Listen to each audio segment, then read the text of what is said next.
ओम शांति। अपनी विशेषता को देखकर जीवन में आगे बढ़िए।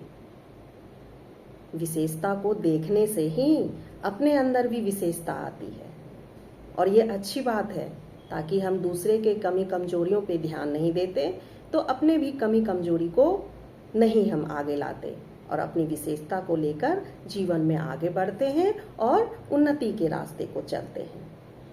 एक हाथी जो कि इसी उदासी के चक्कर में रहता था, वो तुलना करने में लग गया था कि जो दूसरों के पास है वो मेरे पास नहीं है, और यही सोच सोच के हमेशा वो उदास रहता था।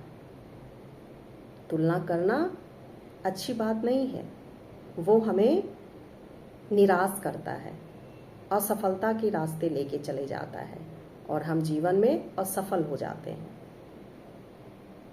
तो हाथी भी अपने अंदर अवगुण को ले आया था, तुलना करने का, कि औरों के जैसा मैं नहीं हूँ, मेरे से कोई दोस्ती नहीं कर सकता, कहाँ मैं काला हूँ, मोटा हूँ, कोई काम नहीं कर सकता, और वो उदास रहने लगा।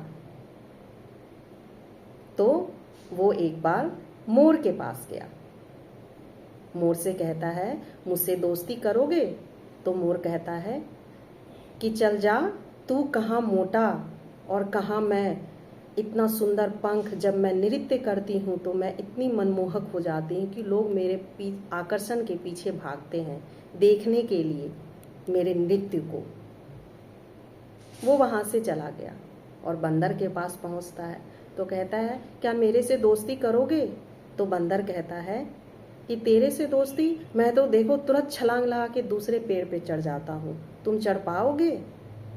वहाँ भी वो दोस्ती नहीं करता और उसके मन में, हाथी के मन में मायूसी आ जाती है कि वाकई मैं तो पेड़ पे चढ़ ही नहीं सकता। फिर आगे बढ़ता है, वो खरगोश के पास जाता है। खरगोश से कहता है, चल आ मेरे से दोस्ती कर ले।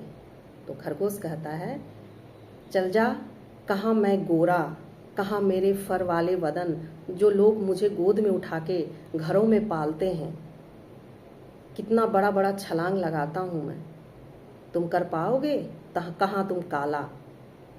फिर वो वहाँ मायूस हो जाता है। वो आगे जाता है तो एक चिड़िया उसके पीठ पे आके बैठ जाती है। तो कहता है, उस चिड़िया से अपनी सारी वृत्तांत सुना के कहता है, कम से कम तुम तो मेरे पास आई, तुम तो मेरी अच्छी दोस्त हो। तो वो कहता है, नहीं, मैं तुम्हारे कान के पीछे जो कीड़ा है ना, उसे खाने आई हूँ। कहाँ मैं आकाशों में उड़ती हूँ, एक पंख फैलाकर एक सरोवर से दूसरे सरोवर चले जाती हूँ, तुम कर पाओगे?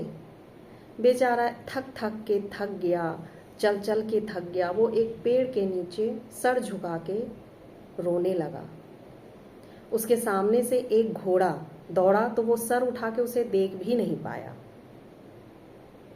वो और जोर से रोने लगा, जोर जोर से रोने लगा, और वो वहीं पे सर झुका के सो गया। तभी बहुत जोरों की हल्ला होने लगी। सभी जानवर भागे जा रहे हैं। क्यों?